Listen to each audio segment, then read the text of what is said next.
I think it's important to talk about how hard it is to contact the Franchise Tax Board.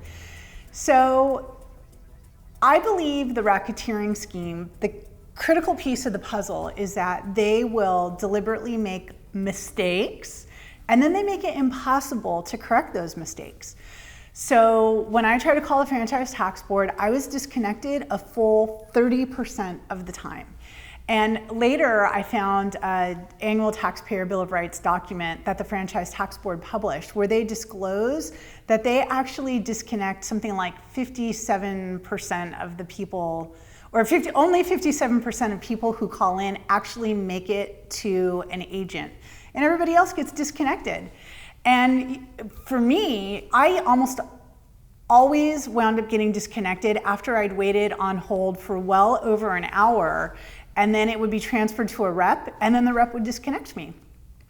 So that meant that the average person couldn't call in during a lunch break because the hold time was more than an hour. So they make it really difficult to call in. They also make it difficult to send them information about clearing up their mistakes. When we first started down this road, they didn't have my FTB. My only choice was to send it via mail or send it via fax. My FTB is their website, sorry. So you can now upload information onto their website. But at the time, my choices were mail or fax. And eventually, in the same document that I mentioned where they disclosed that only 57% of calls are answered, they also disclosed that they have a 90-day turn time on postal mail. So basically you mail in, they send you a notice saying you have 30 days to respond, and you do respond within that 30 days, but they don't actually open the mail for 90 days after they receive it. So they claim that you never responded and they impose penalties even though you did respond and they had your response, they just didn't bother to open it. So that's a scheme. With faxes, they do process faxes within a week, or it takes them a week to process faxes, but they lose so many faxes. I would say the vast majority of faxes that I sent were lost. And I had to send the same fax over and over again. Now, I didn't have a fax machine, so I had to go to my friend's house who does have a fax machine. So I had to pack up my stuff, pack up my baby, schlep out, and try to fax. The fax machine was often busy. Sometimes I would try for an hour to get a fax through before it went through. So I would, sit and talk to my friend and stuff. But I'm lucky because I have a friend with a fax machine. Most people have to go to Staples or UPS store, some kind of fax place, and pay $1 a page and stand around and wait for an hour until their fax goes through.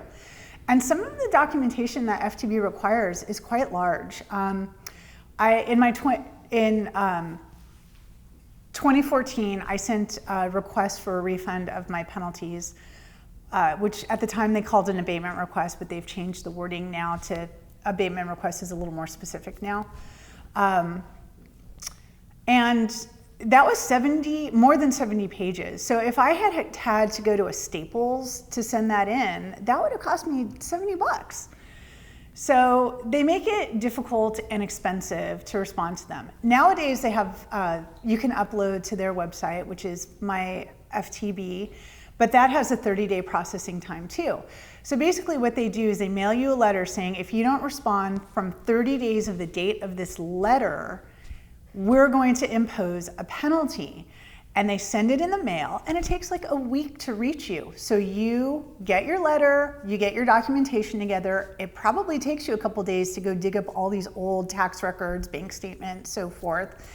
And then you have to get it scanned. I guess people take pictures on their phones nowadays, but anyway, so then you upload it to your My FTB website and they don't process it for 30 days. So the only way that you could respond to the notice by the deadline they imposed is if you magically were to get your mail the very same day that they put the letter in the mail.